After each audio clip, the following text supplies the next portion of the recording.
মহেশ। এক। গ্রামের নাম কাশীপুর। গ্রাম ছোট, জমিদার আরো ছোট, তবু দাপটে তাঁর প্রজারা টু শব্দটি করিতে পারে না, এমনই প্রতাপ। ছোট ছেলের জন্মতিথি পূজা। পূজা সারিয়া তর্করত্ন দ্বীপ্রহর বেলায় বাটি ফিরিতেছিলেন। বৈশাখ শেষ হইয়া আসে, কিন্তু মেঘের ছায়াটুকু কোথাও নাই। অনাবৃষ্টির আকাশ হইতে যেন আগুন ঝরিয়া পড়িতেছে। সম্মুখের দিগন্ত জোড়া মাঠখানা জ্বলিয়া পুড়িয়া ফুটি ফাটা হইয়া আছে, আর সেই লক্ষ্য ফাটল দিয়া ধরিত্রীর বুকের রক্ত নিরন্তর ধোঁয়া হইয়া উড়িয়া যাইতেছে। অগ্নিশিখার মতো তাহাদের সর্পিল ঊর্ধ্বগতির প্রতি চাহিয়া থাকিলে মাথা ঝিমঝিম করে, যেন নেশা লাগে। ইহারি সীমানায় পথের ধারে গফুর জোলার বাড়ি। তাহার মাটির প্রাচীর পড়িয়া গিয়া প্রাঙ্গণ আসিয়া পথে মিশিয়াছে, এবং অন্তঃপুরের লজ্জা সম্ভ্রম পথিকের করুণায় আত্মসমর্পণ করিয়া নিশ্চিন্ত হইয়াছে। পথের ধারে একটা পিটালি গাছের ছায়ায় দাঁড়াইয়া তর্করত্ন উচ্চ কণ্ঠে ডাক দিলেন, ওরে ও গফরা, বলি ঘরে আছিস? তাহার 10 বছরের মেয়ে দুয়ারে দাঁড়াইয়া সাড়া দিল, কেন বাবাকে ডাকছ? বাবার যে জ্বর। জ্বর? ডেকে দে হারামজাদাকে, পাষণ্ড ম্লেচ্ছ। হাঁক ডাকে গফুর মিয়া ঘর হইতে বাহির হইয়া জ্বরে কাঁপিতে কাঁপিতে কাছে আসিয়া দাঁড়াইল। ভাঙা প্রাচীরের গা ঘেঁষিয়া একটা পুরাতন বাবলা গাছ, তাহার ডালে বাঁধা একটা ষাঁড়। তর্করত্ন দেখাইয়া কহিলেন, ওটা হচ্ছে কি শুনি? এ হিঁদুর গাঁ, ব্রাহ্মণ জমিদার, সে খেয়াল আছে? তাঁর মুখখানা রাগে ও রৌদ্রের ঝাঁঝে রক্তবর্ণ, সুতরাং সে মুখ দিয়া তপ্ত খরবাক্যই বাহির হইবে, কিন্তু হেতুটা বুঝিতে না পারিয়া গফুর শুধু চাহিয়া রহিল। তর্করত্ন বলিলেন, সকালে যাবার সময় দেখে গেছি বাঁধা, দুপুরে ফেরবার পথে দেখছি তেমনি ঠায় বাঁধা। গোহত্যা হলে যে কর্তা তোকে জ্যান্ত কবর দেবে, সে যেসে বামুন নয়। কি করব বাবা ঠাকুর, বড় লাচারে পড়ে গেছি। কদিন থেকে গায়ে জ্বর, দড়ি ধরে যে দুখুটো খাইয়ে আনবো তা মাথা ঘুরে পড়ে যাই। তবে ছেড়ে দে না, আপনি চড়াই করে আসুক। কোথায় ছাড়বো বাবা ঠাকুর, লোকের ধান এখনো সব ঝাড়া হয়নি, খামারে পড়ে, খড় এখনো গাদি দেওয়া হয়নি, মাঠের আলগুলো সব জ্বলে গেল, কোথাও এক মুঠো ঘাস নেই। কার ধানে মুখ দেবে, কার গাদা ফেড়ে খাবে, কেমনে ছাড়ি বাবা ঠাকুর? তর্করত্ন একটু নরম হইয়া কহিলেন, না ছাড়িস তো ঠান্ডায় কোথাও বেঁধে দিয়ে 2 আঁটি বিচুলি ফেলে দে না, ততক্ষণ চিবো। তোর মেয়ে ভাত রাঁধেনি, ফ্যানে জলে দে না 1 গামলা খাক। গফুর জবাব দিল না। নিরুপায়ের মতো তর্করত্নের মুখের পানে চাহিয়া তাহার নিজের মুখ দিয়া শুধু একটা দীর্ঘ নিঃশ্বাস বাহির হইয়া আসিল। তর্করত্ন বলিলেন, তাও নেই বুঝি? কি করলি খড়? ভাগে এবার যা পেলি সমস্ত বেচে পেটায় নমো? গরুটার জন্যও 1 আঁটি ফেলে রাখতে নেই? বেটা কসাই। এই নিষ্ঠুর অভিযোগে গফুরের যেন বাকরোধ হইয়া গেল। ক্ষণেক পরে ধীরে ধীরে কহিল, কাহনখানে খড় এবার ভাগে পেয়েছিলাম, কিন্তু গেল সনের বকেয়া বলে কর্তামশায় সব ধরে রাখলেন। কেঁদে কেটে হাতে পায়ে পড়ে বললাম, বাবু মশাই, হাকিম তুমি, তোমার রাজত্বি ছেড়ে আর পালাবো কোথায়? আমাকে ৫-১০ বিচলিও না হয় দাও। চালে খড় নেই, একখানি ঘর, বাপ বেটিতে থাকি, তাও না হয় তালপাতার গোঁজা গাঁজা দিয়ে এ বর্ষাটা কাটিয়ে দেব, কিন্তু না খেতে পেয়ে আমার মহেশ মরে যাবে। তর্করত্ন হাসিয়া কহিলেন, ইস, সাত করে আবার নাম রাখা হয়েছে মহেশ, হেসে বাঁচিনে। কিন্তু এ বিদ্রূপ গফুরের কানে গেল না। সে বলিতে লাগিল, কিন্তু হাকিমের দয়া হল না। মাস দুয়ের খোরাকের মতো ধান দুটি আমাদের দিলেন, কিন্তু বেবা খড় সরকারে গাদা হয়ে গেল। ও আমার কুটোটি পেলে না।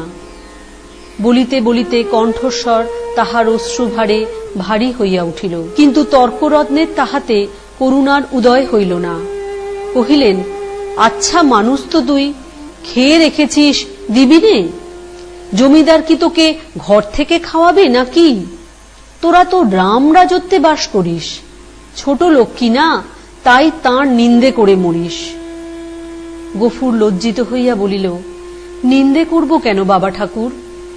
নিন্দে তাঁর আমরা করি নে, কিন্তু কোথা থেকে দিই বলতো? বিঘে ৪ জমি ভাগে করি, কিন্তু উপরি উপরি ২ সন অজন্মা। মাঠের ধান মাঠে শুকিয়ে গেল। বাপ বেটিতে দুবেলা দুটো পেট ভরে খেতে পর্যন্ত পাইনে।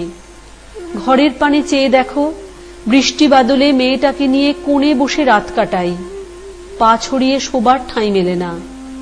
মহেশকে একটিবার তাকিয়ে দেখো, পাঁজরা গোনা যাচ্ছে। দাও না ঠাকুর, কাহন ২ ধার, গরুটাকে ২ দিন পেট পুড়ে খেতে দিই। বলিতে বলিতেই সে ধপ করিয়া ব্রাহ্মণের পায়ের কাছে বসিয়া পড়িল। তর্করত্ন তীরবৎ ২টো পা পিছাইয়া গিয়া কহিলেন, আ মর, ছুঁয়ে ফেলবি নাকি? না বাবা ঠাকুর, ছোঁবো কেন? ছোঁবো না, কিন্তু দাও না এবার আমাকে কাহন ২ খড়। তোমার ৪-৪টে গাদা সেদিন দেখে এসেছি, এই কটে দিলে তুমি টেরও পাবে না। আমরা না খেয়ে মরি, খেতে নেই, কিন্তু ও আমার অবলা জীব, কথা বলতে পারে না, শুধু চেয়ে থাকে, আর চোখ দিয়ে জল পড়ে। তর্করত্ন কহিল, ধার নিবি, শুধবি কি করে শুনি? গফুর আশান্বিত হইয়া ব্যগ্রস্বরে বলিয়া উঠিল, যেমন করে পারি শুধব বাবা ঠাকুর, তোমাকে ফাঁকি দেব না। তর্করত্ন মুখে এক প্রকার শব্দ করিয়া গফুরের ব্যাকুল কণ্ঠের অনুকরণ করিয়া কহিলেন, ফাঁকি দেব না, যেমন করে পারি শুধব। রসিক নাগর, যা যা সর, পথ ছাড়, ঘরে যাই, বেলা বয়ে গেল। এই বলিয়া তিনি একটু মুচকিয়া হাসিয়া পা বাড়াইয়া সহসা সভয়ে পিছাইয়া গিয়া সক্রোধে বলিয়া উঠিলেন, আ মর, শিং নেড়ে আসে যে, গুতবে নাকি? গফুর উঠিয়া দাঁড়াইল। ঠাকুরের হাতে ফলমূল ও ভিজা চালের পুঁটুলি ছিল, সেইটা দেখাইয়া কহিল, গন্ধ পেয়েছে, ১ মুঠা খেতে চায়। খেতে চায়? তা বটে, যেমন চাষা তার তেমনি বলদ। খড় জোটে না, চাল কলা খাওয়া চাই। নে নে, পথ থেকে সরিয়ে বাঁধ, যে শিং কোন দিন দেখছি কাকে খুন করবে। এই বলিয়া তর্করত্ন পাশ কাটাইয়া হনহন করিয়া চলিয়া গেলেন। গফুর সেদিক হইতে দৃষ্টি ফিরাইয়া ক্ষণকাল স্তব্ধ হইয়া মহেশের মুখের দিকে চাহিয়া রহিল। তাহার নিবিড় গভীর কালো চোখ দুটি বেদনা ও ক্ষুধায় ভরা। কহিল, তোকে দিলে না ১ মুঠো? ওদের অনেক আছে, তবু দেয় না। না দিগ্গে। তাহার গলা বুঝিয়া আসিল, তারপরে চোখ দিয়া টপ টপ করিয়া জল পড়িতে লাগিল। কাছে আসিয়া নীরবে ধীরে ধীরে তাহার গলায়, মাথায়, পিঠে হাত বুলাইয়া চুপি চুপি বলিতে লাগিল, মহেশ, তুই আমার ছেলে, তুই আমাদের ৮ সন প্রীতিপালন করে বুড়া হয়েছিস, তোকে আমি পেট পুড়ে খেতে দিতে পারিনে, কিন্তু তুই তো জানিস তোকে আমি কত ভালোবাসি। মহেশ প্রত্যুত্তরে শুধু গলা বাড়াইয়া আরামে চোখ বুঝিয়া রহিল। গফুর চোখের জল গরুটার পিঠের উপর রগড়াইয়া মুছিয়া ফেলিয়া তেমনি অস্ফুটে কহিতে লাগিল, জমিদার তোর মুখের খাবার কেড়ে নিলে। শ্মশান ধারে গাঁয়ের যে গোচরণটুকু ছিল তাও পয়সার লোভে জমা বিলি করে দিলে। এই দুর্বছরে তোকে কেমন করে বাঁচিয়ে রাখি বল? ছেড়ে দিলে তুই পরের গাদা ফিরে খাবি, মানুষের কলা গাছে মুখ দিবি। তোকে নিয়ে আমি কি করি? গায়ে আর তোর জোর নেই, দেশের কেউ তোকে চায় না। লোকে বলে তোকে গোহাটায় বেচে ফেলতে। কথাটা মনে মনে উচ্চারণ করিয়াই তাহার আবার দুচোখ বাকিয়া টপ টপ করিয়া জল পড়িতে লাগিল। হাত দিয়া মুছিয়া ফেলিয়া গফুর একবার এদিকে ওদিকে চাহিল। তারপরে ভাঙা ঘরের পিছন হইতে কতকটা পুরানো বিবর্ণ খড় আনিয়া মহেশের মুখের কাছে রাখিয়া দিয়া আস্তে আস্তে কহিল, নে শিগগির করে একটু খেয়ে নে বাবা, দেরি হলে আবার। বাবা? কেন মা? ভাত খাবে এসো, এই বলিয়া আমিনা ঘর হইতে দুয়ারে আসিয়া দাঁড়াইল। এক মুহূর্ত চাহিয়া থাকিয়া কহিল, মহেশকে আবার চাল ফেরে খড় দিয়েছ বাবা? ঠিক এই ভয়ই সে করিতেছিল। লজ্জিত হইয়া বলিল, পুরনো পচা খড় মা, আপনিই ঝরে যাচ্ছিল। আমি যে ভেতর থেকে শুনতে পেলাম বাবা, তুমি টেনে বার করছো। না মা, ঠিক টেনে নয় বটে, কিন্তু দেয়ালটা যে পড়ে যাবে বাবা। গফুর চুপ করিয়া রহিল। একটিমাত্র ঘর ছাড়া যে আর সবই গেছে, এবং এমন ধারা করিলে আগামী বর্ষায় ইহাও টিকিবে না, এ কথা তাহার নিজের চেয়ে আর কে বেশি জানে। অথচ এই উপায়ই বা কটা দিন চলে। মেয়ে কহিল, হাত ধুয়ে ভাত খাবে এসো বাবা, আমি বেড়ে দিয়েছি। গফুর কহিল, ফ্যানটুকু দে তো মা, একেবারে খাইয়ে দিয়ে যাই। ফ্যান যে আজ নেই বাবা, হাঁড়িতেই মরে গেছে। নেই? গফুর নীরব হইয়া রহিল। দুঃখের দিনে এইটুকুও যে নষ্ট করা যায় না, এই 10 বছরের মেয়েটাও তাহা বুঝিয়াছে। হাত ধুইয়া সে ঘরের মধ্যে গিয়া দাঁড়াইল। একটা পিতলের থালায় পিতার সাকান্ন সাজাইয়া দিয়া কন্যা নিজের জন্য একখানি মাটির সানকিতে ভাত বাড়িয়া লইয়াছে। চাহিয়া চাহিয়া গফুর আস্তে আস্তে কহিল, আমিনা, আমার গায়ে যে আবার শীত করে মা, জ্বর গায়ে খাওয়া কি ভালো? আমিনা উদ্বিগ্ন মুখে কহিল, কিন্তু তখন যে বললে বড় খিদে পেয়েছে। তখন হয়তো জ্বর ছিল না মা। তাহলে তুলে রেখে দিই, সাঁঝের বেলা খেও। গফুর মাথা নাড়িয়া বলিল, কিন্তু ঠান্ডা ভাত খেলে যে অসুখ বাড়বে আমিনা। আমিনা কহিল, তবে? গফুর কত কি যেন চিন্তা করিয়া হঠাৎ এই সমস্যার মীমাংসা করিয়া ফেলিল। কহিল, এক কাজ কর মা, মহেশকে না হয় ধরে দিয়ায়, তখন রাতের বেলা আমাকে এক মুঠো ফুটিয়ে দিতে পারবি নে আমিনা? প্রত্যুত্তরে আমিনা মুখ তুলিয়া ক্ষণকাল চুপ করিয়া পিতার মুখের প্রতি চাহিয়া রহিল। তারপরে মাথা নিচু করিয়া ধীরে ধীরে ঘাড় নাড়িয়া কহিল, পারব বাবা। গফুরের মুখ রাঙা হইয়া উঠিল। পিতা ও কন্যার মাঝখানে এই যে একটুখানি ছলনার অভিনয় হইয়া গেল, তাহা এই দুটি প্রাণী ছাড়া আরো একজন বোধ করি অন্তরিক্ষে থাকিয়া লক্ষ্য করিলেন। 2 5-7 দিন পরে একদিন পীড়িত গফুর চিন্তিত মুখে দাওয়ায় বসিয়াছিল। তাহার মহেশ কাল হইতে এখনো পর্যন্ত ঘরে ফিরে নাই। নিজে সে শক্তিহীন, তাই আমিনা সকাল হইতে সর্বত্র খুঁজিয়া বেড়াইতেছে। পড়ন্ত বেলায় সে ফিরিয়া আসিয়া বলিল, শুনছ বাবা, মানিক ঘোষেরা মহেশকে আমাদের থানায় দিয়েছে। গফুর কহিল, দূর পাগলি। হ্যাঁ বাবা, সত্যি। তাদের চাকর বললে, তোর বাপকে বলগে যা দরিয়াপুরের খোঁয়ারে খুঁজতে। কি করেছিল সে? তাদের বাগানে ঢুকে গাছপালা নষ্ট করেছে বাবা। গফুর স্তব্ধ হইয়া বসিয়া রহিল। মহেশের সম্বন্ধে সে মনে মনে বহু প্রকার দুর্ঘটনা কল্পনা করিয়াছিল, কিন্তু এ আশঙ্কা ছিল না। সে যেমন নিরীহ তেমনি গরিব, সুতরাং প্রতিবেশী কেহ তাহাকে এত বড় শাস্তি দিতে পারে এ ভয় তাহার হয় নাই। বিশেষত মানিক ঘোষ। গোব্রাহ্মণে ভক্তি তাহার এ অঞ্চলে বিখ্যাত। মেয়ে কহিল, বেলা যে পড়ে এলো বাবা, মহেশকে আনতে যাবে না? গফুর বলিল, না। কিন্তু তারা যে বললে 3 দিন হলেই পুলিশের লোক তাকে গোহাটায় বেচে ফেলবে। গফুর কহিল, ফেলুক গে। গোহাটা বস্তুটা যে ঠিক কি আমি না তাহা জানিত না, কিন্তু মহেশের সম্পর্কে ইহার উল্লেখ মাত্রেই তাহার পিতা যে কিরূপ বিচলিত হইয়া উঠিত ইহা সে বহুবার লক্ষ্য করিয়াছে। কিন্তু আজ সে আর কোনো কথা না কহিয়া আস্তে আস্তে চলিয়া গেল।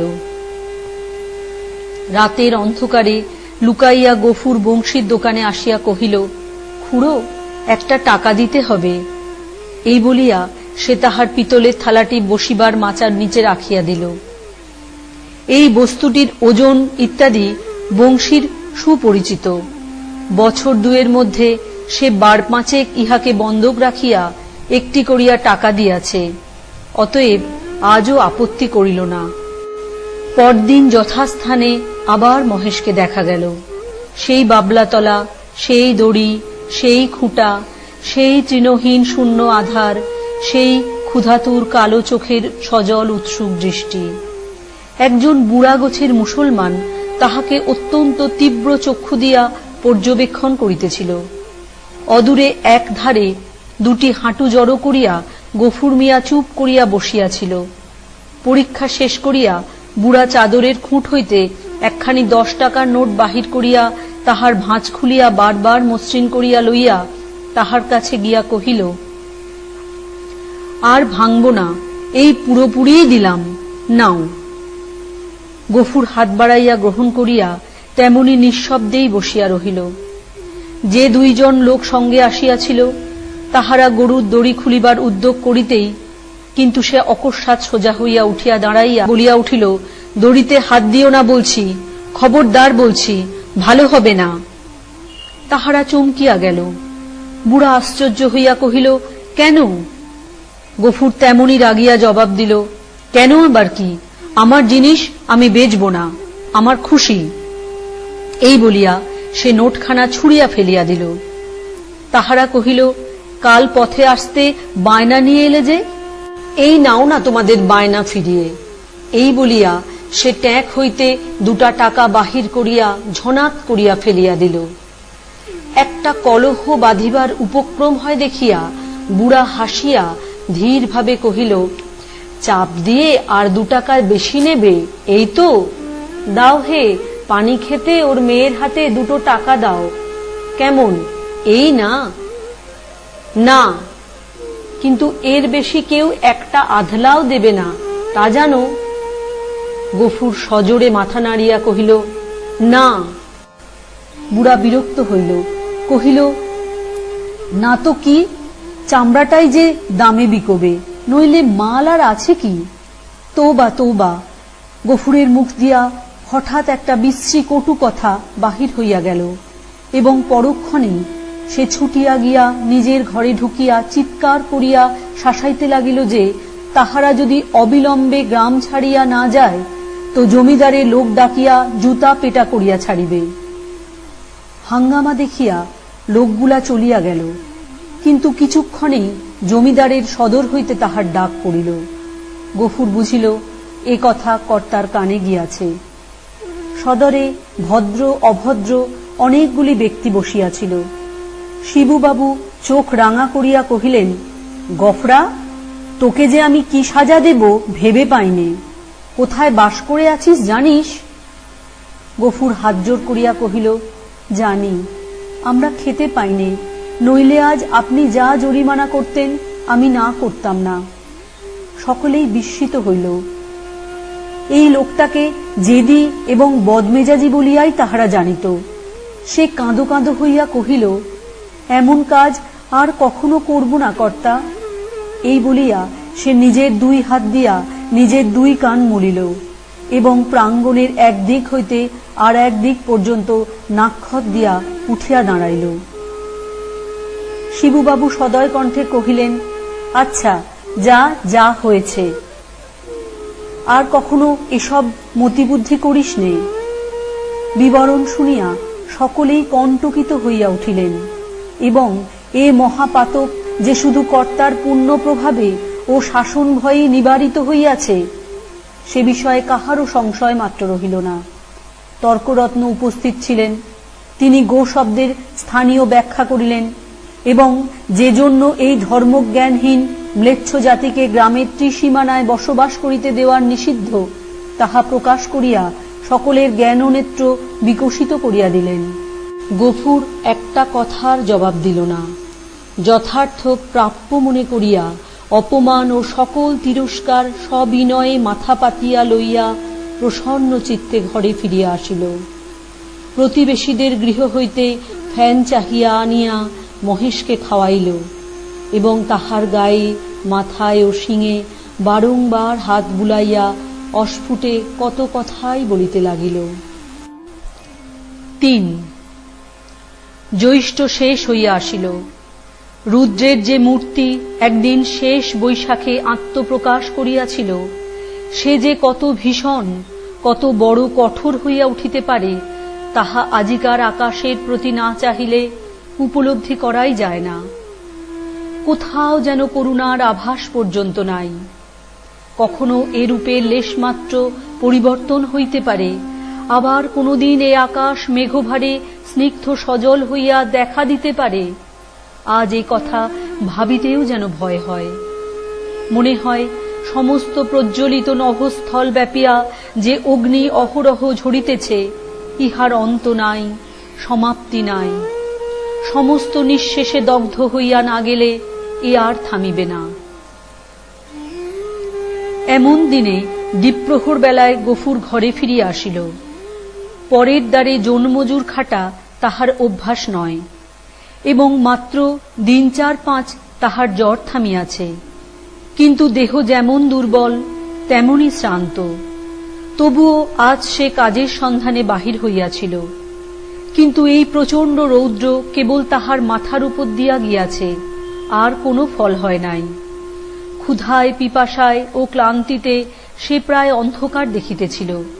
প্রাঙ্গণে দাঁড়াইয়া ডাক দিল, আমিনা, ভাত হয়েছে রে।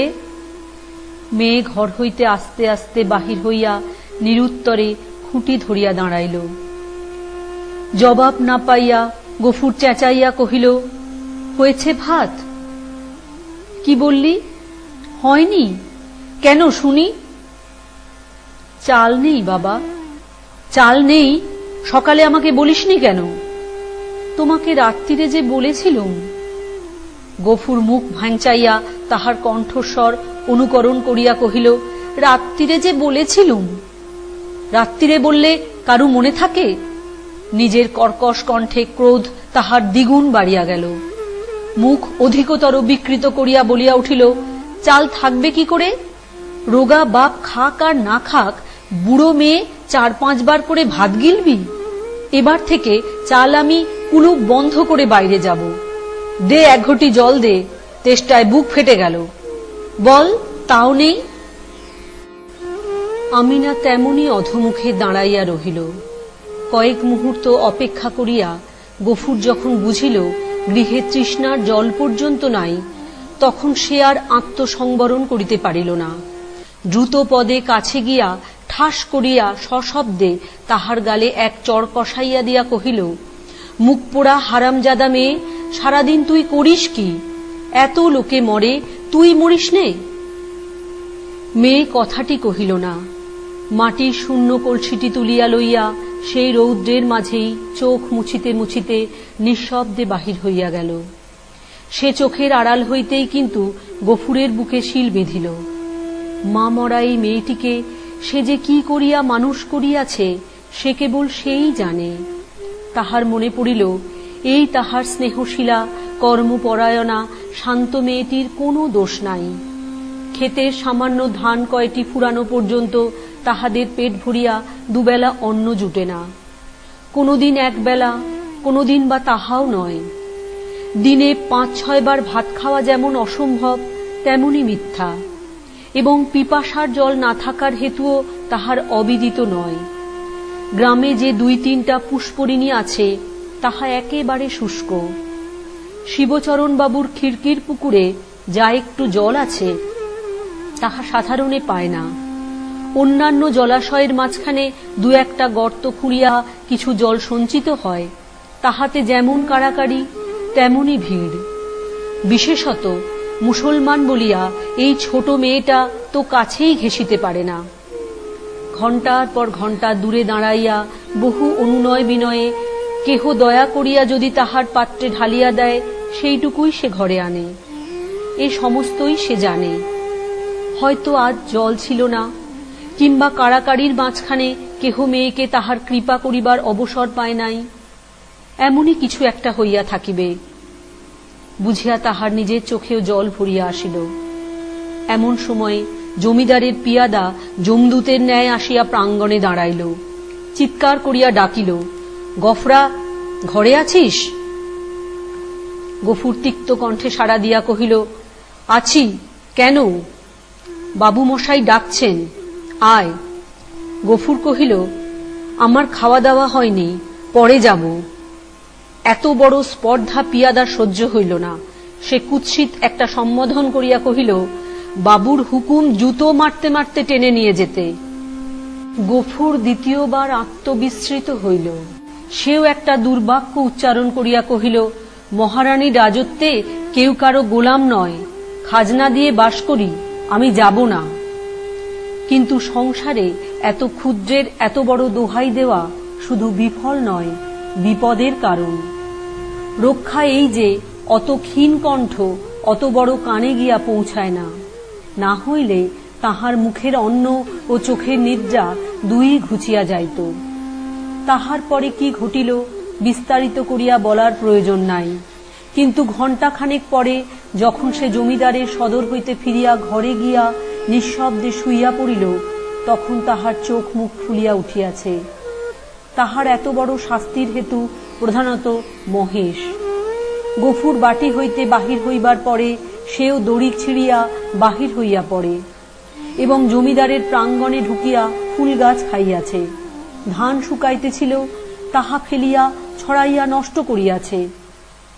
পরিশেষে ধরিবার উপক্রম করায় বাবুর ছোট মেয়েকে ফেলিয়া দিয়া পলায়ন করিয়াছে। এইরূপ ঘটনা এই প্রথম নয়, ইতিপূর্বেও ঘটিয়াছে। শুধু গরিব বলিয়াই তাহাকে মাপ করা হইয়াছিল। পূর্বের মতো এবারেও সে আসিয়া হাতে পায়ে পড়িলে হয়তো ক্ষমা করা হইত।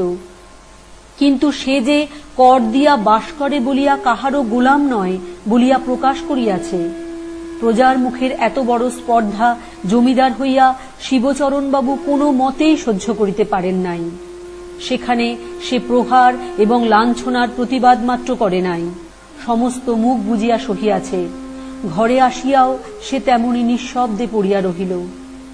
ক্ষুধা তৃষ্ণার কথা তাহার মনে ছিল না, কিন্তু বুকের ভেতরটা যেন বাহিরের মধ্যাহ্ন আকাশের মতোই জ্বলিতে লাগিল। এমন কতক্ষণ কাটিল তাহার হুঁশ ছিল না, কিন্তু প্রাঙ্গণ হইতে সহসা তাহার মেয়ের আর্ত কণ্ঠ কানে যাইতেই সে সবেগে উঠিয়া দাঁড়াইল এবং ছুটিয়া বাহিরে আসিয়া দেখিল আমিনা মাটিতে পড়িয়া এবং বিক্ষিপ্ত ভাঙা ঘট হইতে জল ঝরিয়া পড়িতেছে, আর মহেশ মাটিতে মুখ দিয়া সেই জল মরুভূমির মতো যেন শুষিয়া খাইতেছে। চোখের পলক পড়িল না।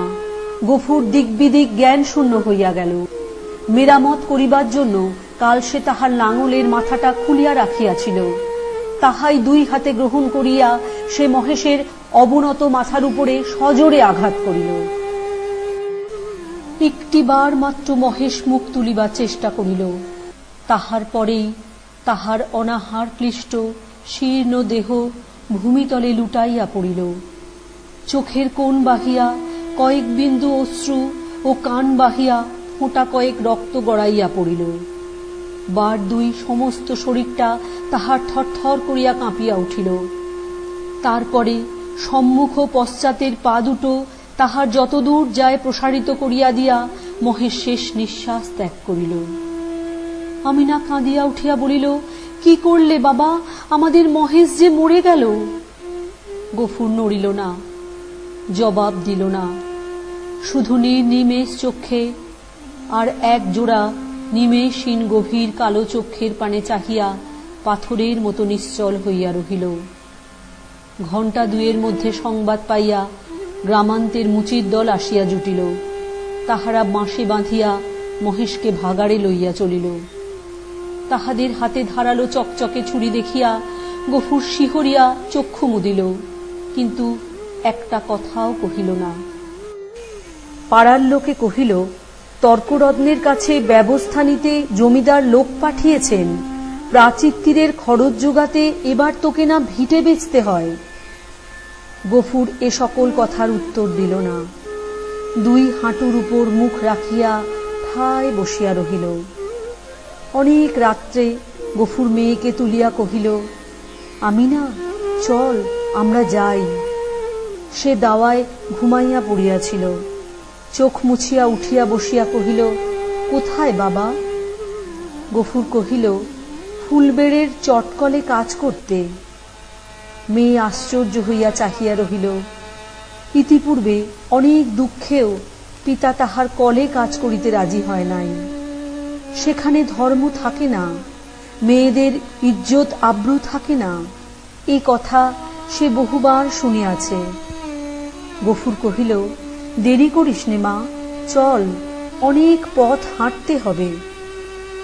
আমিনা জল খাইবার ঘটি ও পিতার ভাত খাইবার পিতলের থালাটি সঙ্গে লইতেছিল। গফুর নিষেধ করিল, ওসব থাক মা, ওতে আমার মহেশের প্রাচিত্তির হবে। অন্ধকার গভীর নিশীথে সে মেয়ের হাত ধরিয়া বাহির হইল। এ গ্রামে আত্মীয় কেহ তাহার ছিল না, কাহাকেও বলিবার কিছু নাই। আঙিনা পার হইয়া পথের ধারে সেই বাবলা তলায় আসিয়া সে থমকিয়া দাঁড়াইয়া সহসা হু হু করিয়া কাঁদিয়া উঠিল। নক্ষত্রখচিত কালো আকাশে মুখ তুলিয়া বলিল, আল্লাহ, আমাকে যত খুশি সাজা দিও, কিন্তু মহেশ আমার তেষ্টা নিয়ে মরেছে। তার চড়ে খাবার এতটুকু জমি কেউ রাখেনি। যে তোমার দেওয়া মাঠের ঘাস, তোমার দেওয়া তেষ্টার জল তাকে খেতে দেয়নি, তার কসুর তুমি যেন কখনো মাফ করো না।